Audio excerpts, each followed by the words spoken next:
to the Industry Angel Podcast. We hear from the best business minds across the globe. Entrepreneurs, social influencers, marketing mavens, and sales rock stars. We've got them all. Here comes your weekly dose of Andrew Wood and Mandy Barker got in touch via Twitter, but via LinkedIn, guys, and Twitter, much appreciated. Okay, on we go. Today we have a self-styled seniorpreneur from the Gold Coast in Queensland, Australia. Welcome to the Industry Angel, Irene Manson. Thanks, Ian. Wonderful to have you with us, Irene.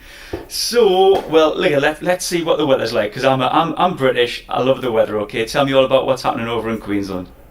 Well, it's the first week of spring, and today I think was 28 degrees. I don't know what that translates to. That translates to jealousy. And it was a beautiful blue sky, sunshine day, and the long weather range forecasters have predicted no rain for the next several weeks, and everybody's hanging out for rain. So, but it's the best time of the year. Is it really? Yes, because it gets cooler at night, so you can still sleep. And in Queensland, where we live, it gets very humid. So this time of the year, we don't have the humidity, so it's a lovely time. The sun's lovely if you can, sit out in the sun. It's just perfect.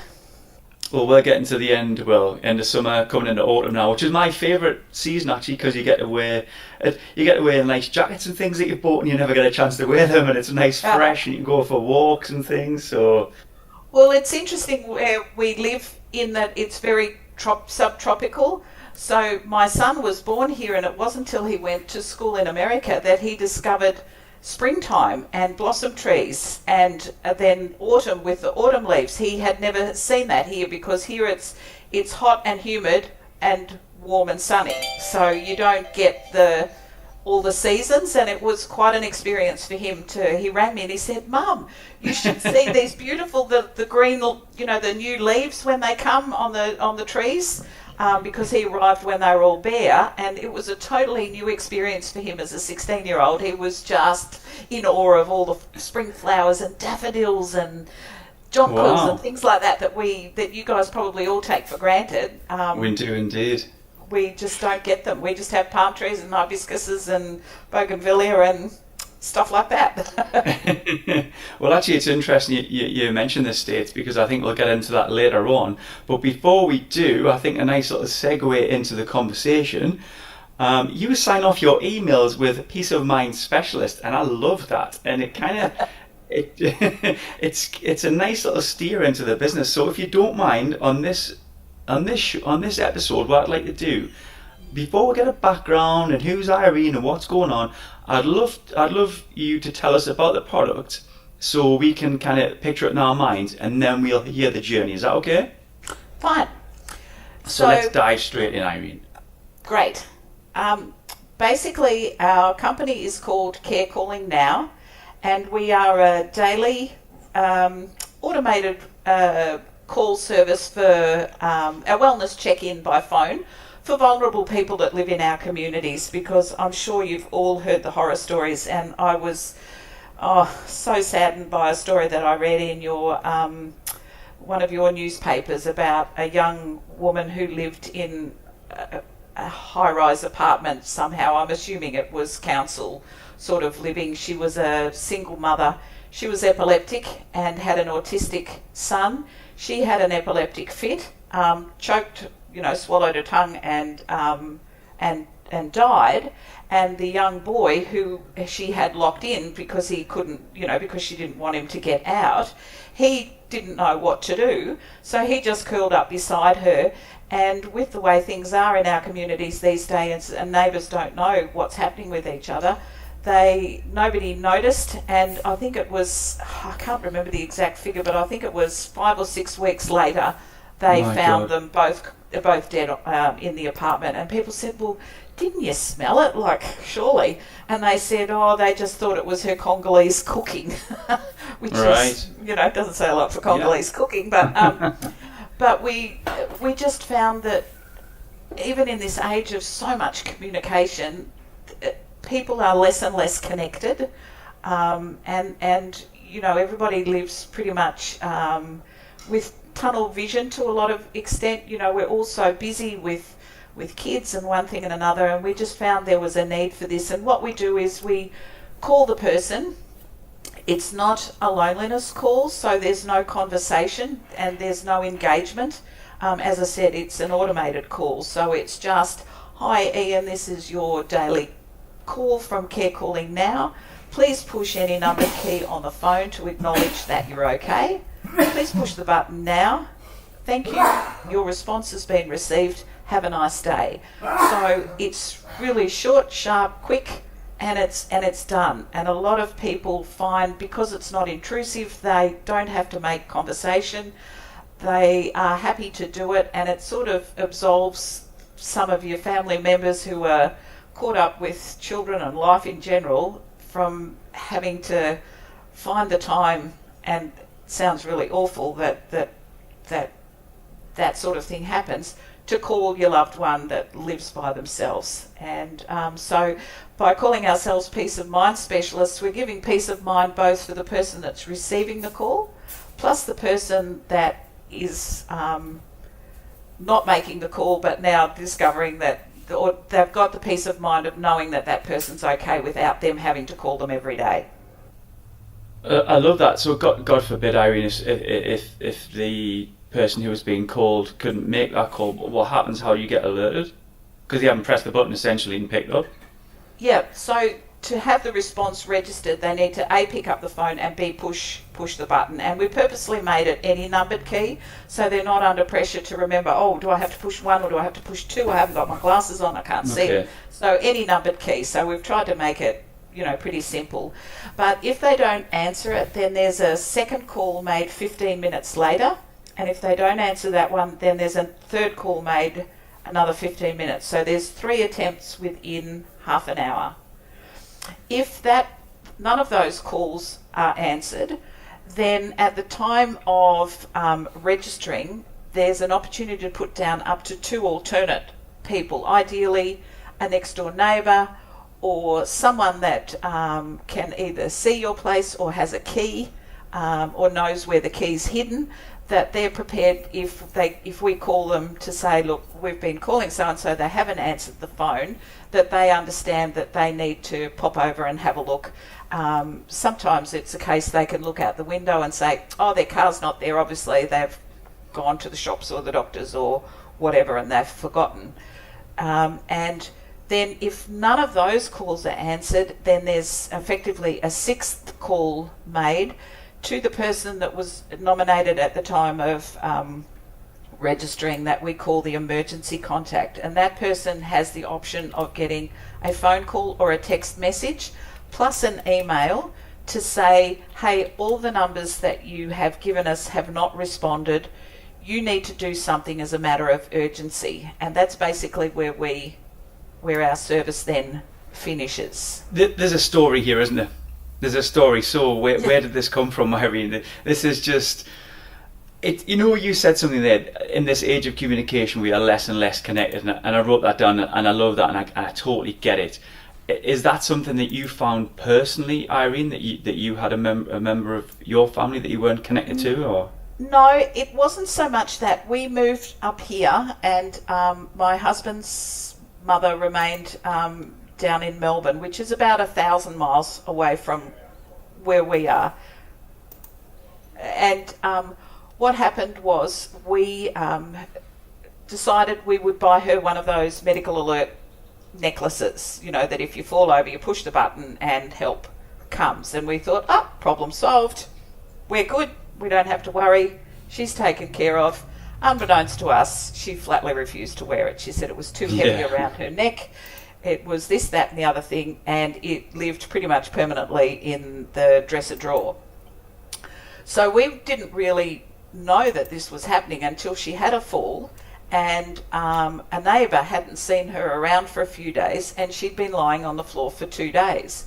Now, I'm guessing if someone lies on the floor for that period of time, the time must just go tick, tick, tick. Yeah. It must seem forever that you're lying there. No food, no water.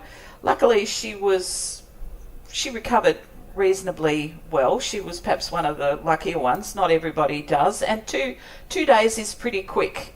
We're finding anecdotally, people are telling us 5 days is probably the norm, more so than 2 days. 5 days seems to be very, very common before somebody notices that they haven't seen you around.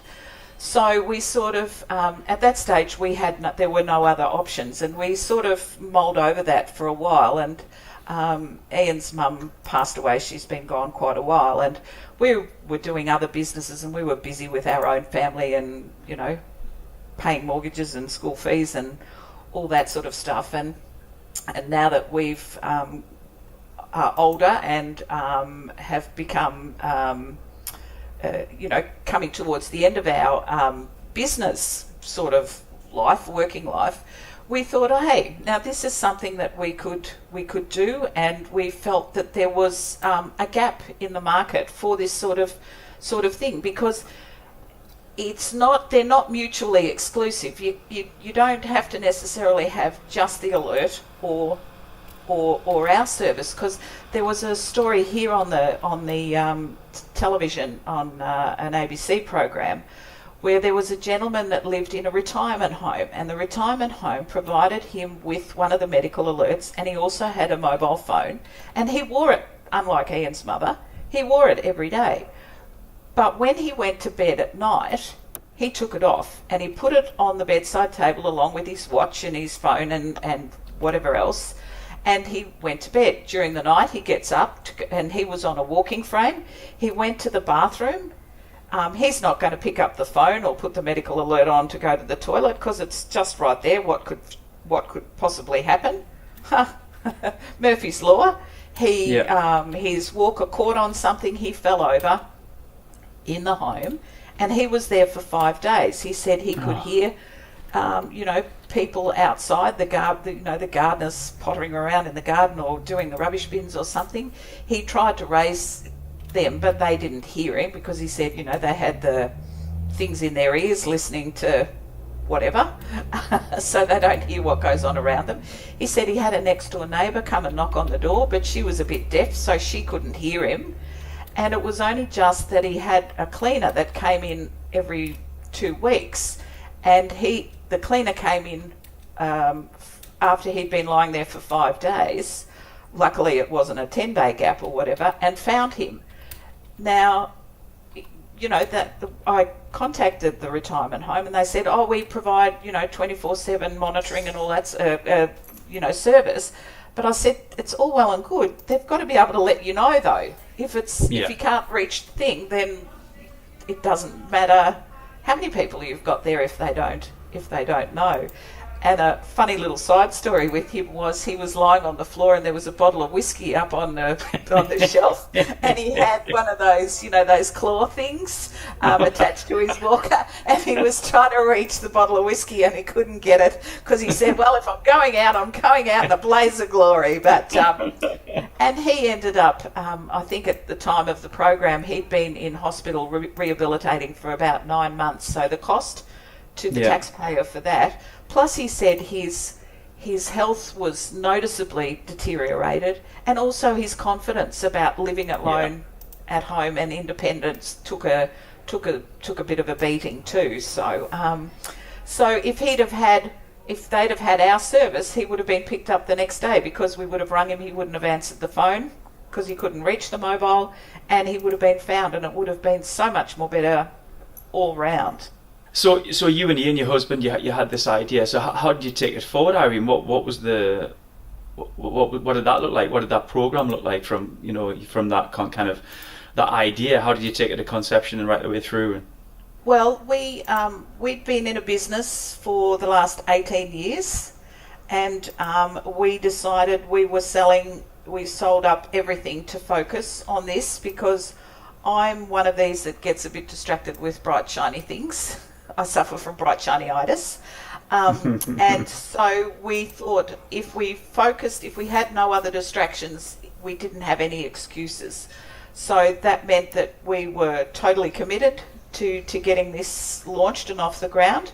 We went over to America, where we developed, or we didn't personally develop, but we worked with somebody obviously that had the technical skills to create the software program and created it pretty much how we wanted it. We wanted to try and make it as simple, as user-friendly as possible. We wanted to be able to customise the message, so we didn't. We wanted to be able to have businesses that could say, instead of saying, "Hi, this is your daily care call from Care Calling Now," they could do, for example, "Hi, this is your daily care call from Samsung," because I happen to have the TV on. So that it's then their brand and their marketing. And we've got one lady, she's created a membership website, and part of her membership is that the people get a daily care call, and she has like retirement solutions for people to help them go into aged care. So she said for her it's sort of revenue neutral advertising, and it keeps her name to the forefront, so that when the people are ready to move out of their own home, when they're ready to start looking at a retirement home or something, they've been getting her brand every day, and they say, "Oh, I must talk to her." And incorporated in that, she's going to fluff it out with like a newsletter, and that you can talk to her and email her, and as I said, just fluff it out basically. But for her, it's a good way to collect, to grow a list and get her name out there. And it's they paid to market her name, I guess. So, and she just uses us as a vehicle because it will be her name. So, and that's how we got the label of being seniorpreneurs, because Ian and I are both in our 60s, and here in Australia they did some research and discovered there's actually more seniors starting online businesses than millennials and Gen Ys. And that's in Australia or the in world? Australia, or? yes. In No, Australia, it was an Australian. It was an Australian report done by. It's called the National. That we've got. We're changing everything over to fibre optic, but by the time they get it done, it'll be obsolete. Anyway. Yeah. So they did. The National Broadband Network did this. They've called it the silver economy, and they said that seniors are contributing. Squillions to the economy by creating all these new businesses. And they came to the conclusion it's because we've got the time, because a lot of the young ones have still got mortgages and have the work, so they're trying to grow their business parallel to working and getting the business, the online business, to a stage that they can quit working, so that they can focus on they don't have the luxury, I guess, of having funds behind them. Also, we've got the networks behind us, and also we've got, I guess, just life experiences to do things, not necessarily technology things, but just common sense, I think, too, which is probably a bit more common in older people than the younger ones, sometimes you think. So that might be a gross overgeneralisation. I apologise to anybody that's offended. No, I get it. It's interesting because you did right. I spoke to a lady yesterday who wants to start something, but she has this kind of mortgage anxiety, which I speak a lot about on the show, where you've got bills to pay, and you can't turn over into this new idea, this new business, because you've got to put food on the table. So, as you said, they're having a bit of money behind you and having the time, you can then sort of dip your toe into new businesses. The networking thing, I never thought about that, and it's a great point. So what you're saying is that over your years of business, you've built up a huge network, so then you can tap into that to then help you launch a business, yeah? Yeah, that all helps. Yeah. I guess it depends too. We've always been very entrepreneurial. We chose the self-employment path probably 30 something years ago. So, and I think once you choose that path, you have a different mindset to someone that is, has been an employee for 30 years. It's much tougher for someone like that to be able to, I think, let loose and go with it, because we've sort of always been a little bit fearless, perhaps to our detriment. Perhaps a bit of fear might have been a good thing in the past, because we've tried lots of things, and some have worked well, some have not worked so well and cost a lot of money. But hey, you learn, and I know it's a bit of our philosophy. You've got to give it a go. You can't die wondering. It's too late now to say, oh, I wonder what would have happened if I'd had a go at that. Well, we had a go, and it either worked or it didn't. Do you know what I mean? So that's always sort of been our philosophy. So other people are more cautious, and their life's path has been perhaps gentler than ours, but it's been fun. You're dead right. I mean, some of these people who use your service, I bet there's not many of them say, yeah, I really regret doing this, I regret doing that. It's they regret doing the things they didn't do. And absolutely. So you're all over this, you've done it. And those failures that you went through, because you've done that, this is where you are now because of those. And you've invested and you've tried things. If you hadn't done that, you wouldn't have started this business. You started this business because you've got experience in starting and failing and getting back up and doing it again. So all power. Did you expect to start a business at this time though? Because did you say that you guys were kind of come at the end of your working career and you're looking to maybe come off the gas a bit, and then you've started this? Was this always a plan to do something, or did it just fall into just sort of, I don't know, it just sort of grew. It was like back when we were dealing with Ian's mother, we didn't ever think then, oh, hey, let's do that in 20 years' time.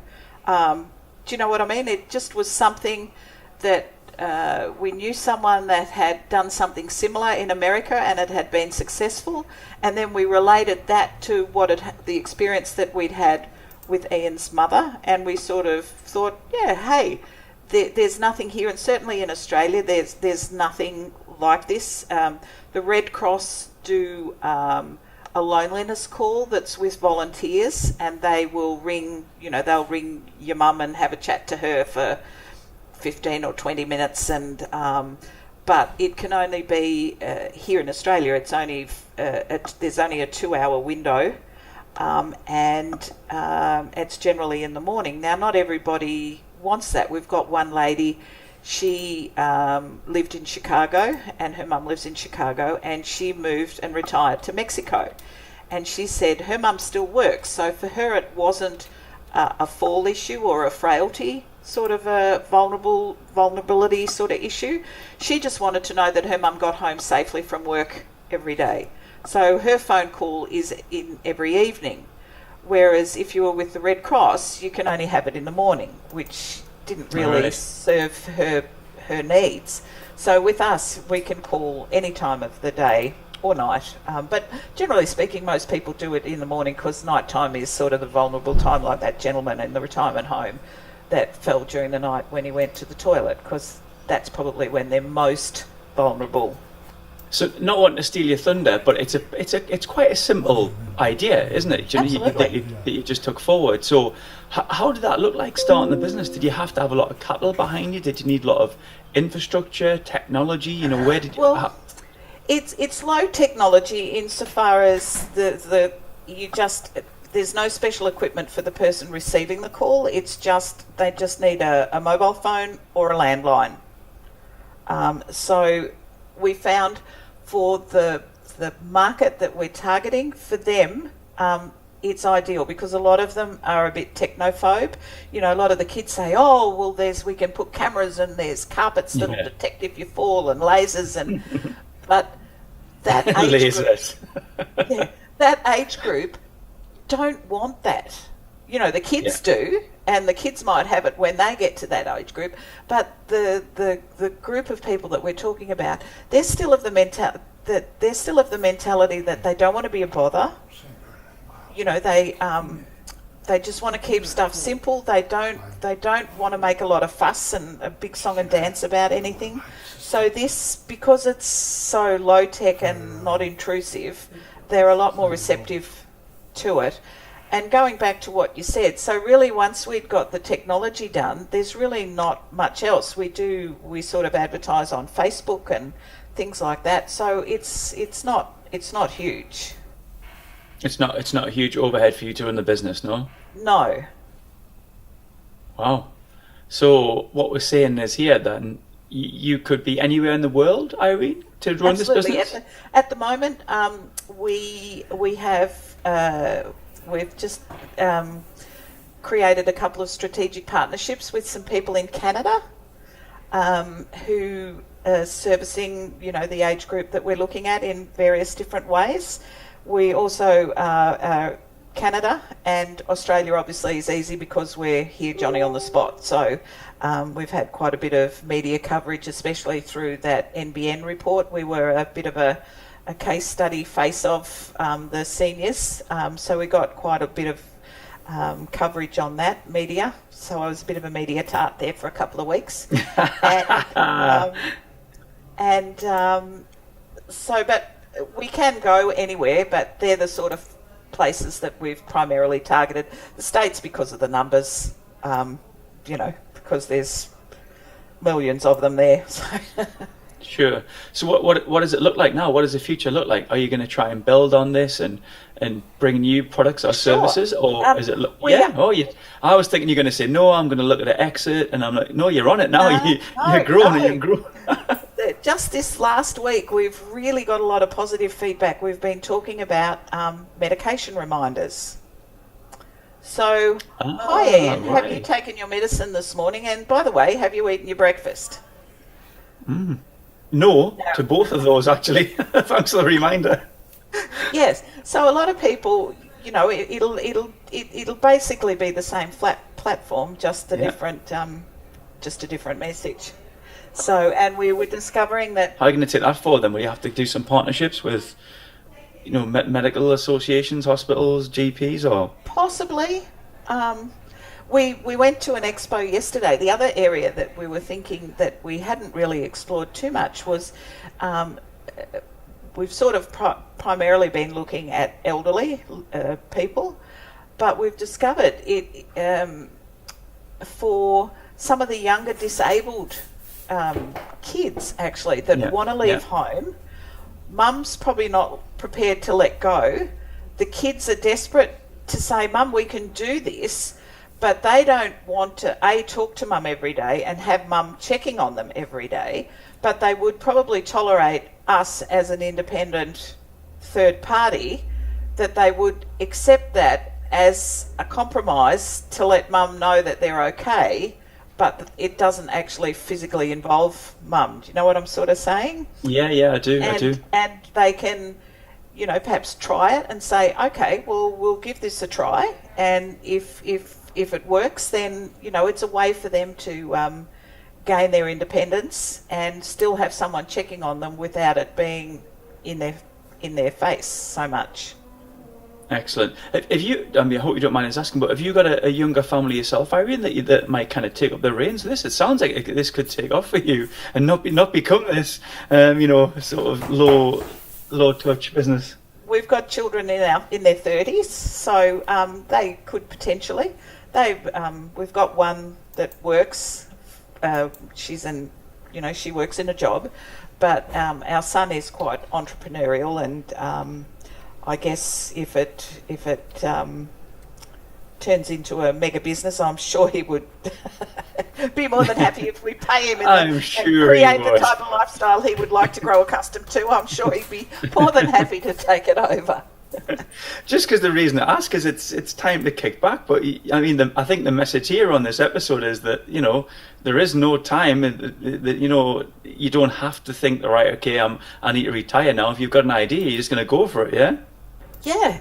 If you don't have a go, you'll never know. So. And there's just no time like the present. Just get it done. Just get it done. Yep. You mentioned Facebook ads earlier. So when you're doing Facebook ads, who are you actually targeting here? Are you targeting the children of the parents, or are you Pretty targeting much, yes. B2B? Yeah. Okay. We're targeting on Facebook. We're targeting the baby boomer, primarily women. That's not to say that the sons don't care, but it tends to fall on the women to organise it, and then they say, "Oh, Ian, you're kicking in $10 a month. We're doing this for Mum," and you say, "Sure. Where do I put it?" And she's organised it. Your sister, for example. So on Facebook, it's better than I'm moving in with me anyway. Exactly. Well, that was the other thing too. I found with my own mum, you used to think, oh, I should call her, and then you think, oh, it's going to be like an hour. Am I up for it? Oh no, oh no, not today. Oh no, I'll call her tomorrow, and then tomorrow turns into the next day and the next day, and before you know it, it's a week gone by, and you haven't spoken to her. And then if something has happened in that time, you'd feel awful. But it's just some days it's really hard work. It is. I used to visit my grandmother, and maybe 5 days would go by, and I used to get, oh, hello, stranger. I kind of come every day. Exactly. Yeah. So, but with the Facebook, as I said, we are that's primarily targeting older women. I love the term sandwich generation. They're the people, and again, as I say, primarily women that are sandwiched in the middle. They've still got children, either not young ones, but late high school, that sort of thing, or at university, or kids that have been away and come back again that are living at home, and they've also got a parent or a grandparent that they have to take care of in the middle, on the other side, and potentially even grandchildren, some of them, and they're being pulled in both directions. There's a fabulous picture of one in a sandwich generation, and she's the burger in the bun. Right. Okay. And she's just squeezed in the middle and being torn in both directions. Probably still working, so at least part time.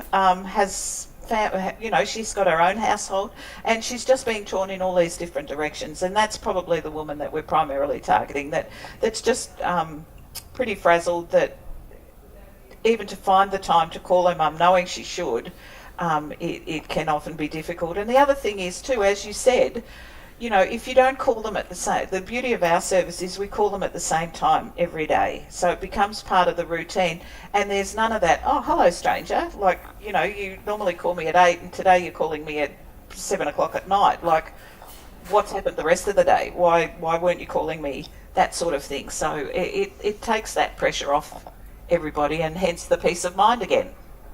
I loved what you mentioned there about your customer, because I do a lot of work on customer avatars and buying personas. So basically, you kind of, I don't know if you knew what you were doing there, but you told me exactly who your ideal customer was. It was a lady who her name's Lisa. Yeah, there you go. I love it. I knew I'd get this out of you. So it sounds like you've done your homework on this. You created Lisa, and you've thought about Lisa. Yes. Love that. So another takeaway for our listeners is, and as I mentioned, their buying personas, they're so valuable, is to just sit down and kind of think, where does Lisa hang out? What does she do? What's her pains? What does she look to do to get some enjoyment out of life? And all these little things end up becoming features and benefits of your product or service, don't they?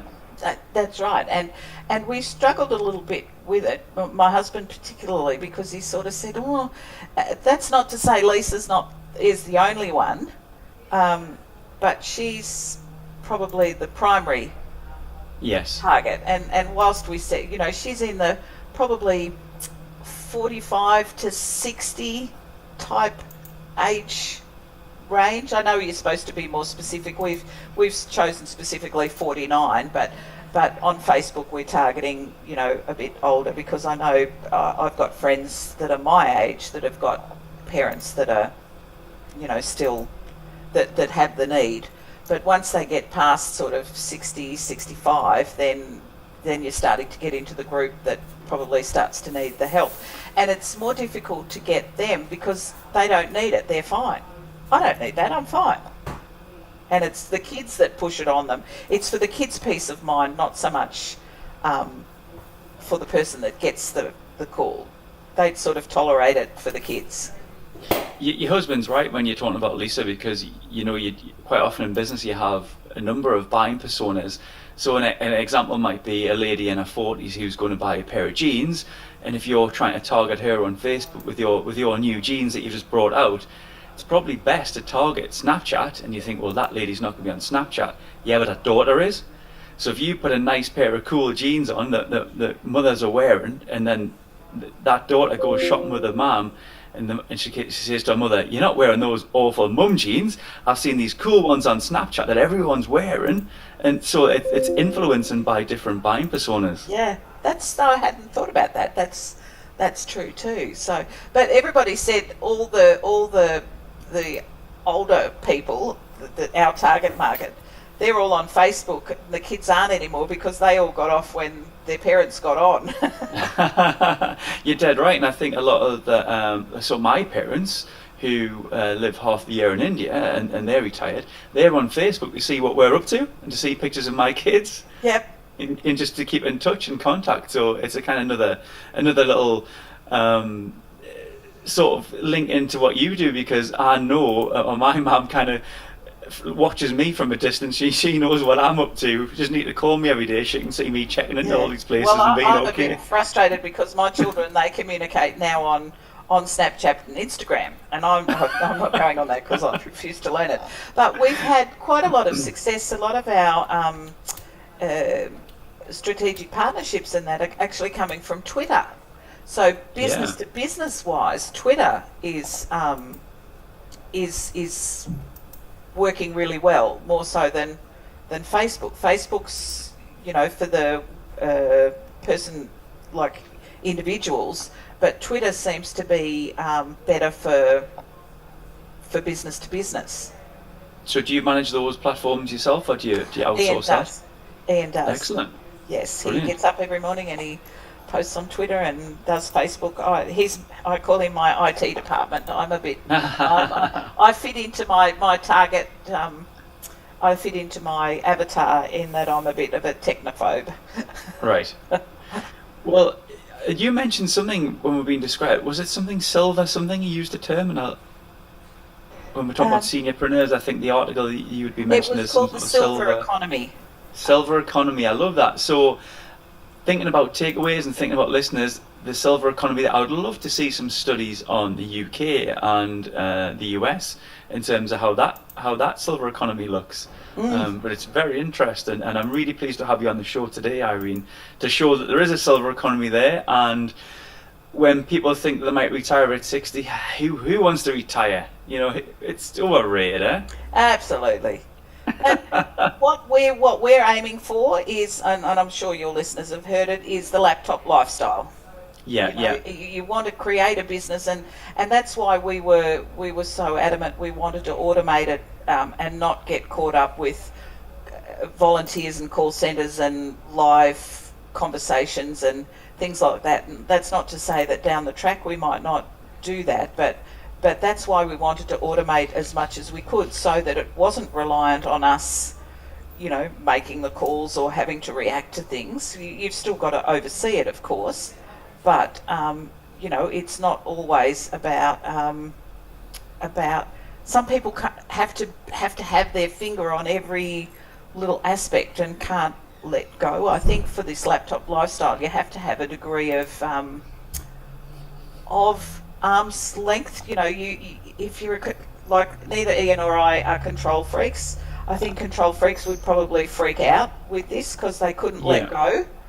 Yeah. They need to have their finger on it all the time.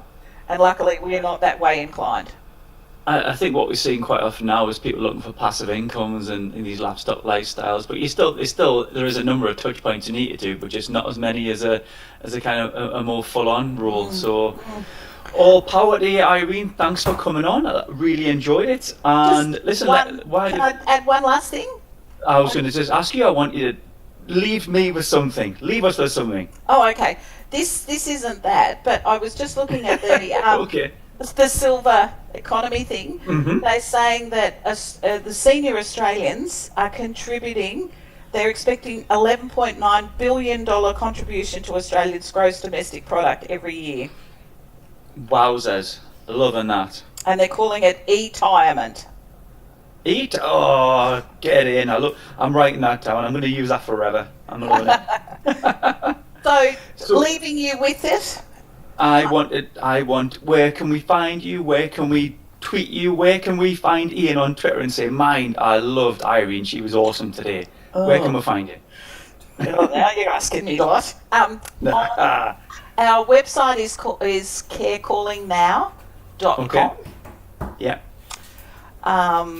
Twitter, And your face. Oh, Facebook is Care Care Calling Calling Now, Now. and Twitter. Is Care Calling Now. There you go. I'm just checking myself. I'm trying to beat you to it. Care Good Calling stuff. Now hashtag on Twitter. Hashtag Care Calling Now. All right. Okay. Good stuff. Right, well, Irene, thanks again. I've really enjoyed our time, and I wish you guys the best for your business. And I'm intrigued to see where you're going to take this, and I think it's going to be world domination. I hope so, and I love your enthusiasm. Thank you so much, Ian. Okay, take care, Irene. Okay then, bye. Thanks to Irene Manson. That really got me thinking about how we don't really know what this journey is going to be like. Irene and her husband Ian are now in retirement, loving it. And I hadn't realised the silver economy was in such a growth phase. Maybe we will never retire at all, who knows? But again, it's great to hear another journey and take away some new thoughts. So whether you're an entrepreneur, a solopreneur, a seniorpreneur, or an intrapreneur, go and do the best you can, because that's all we can do, and you're doing it amazingly. I know you are. So enjoy your week, and until next time, I'm Ian Farrer. This is the Industry Angel, and thanks for listening.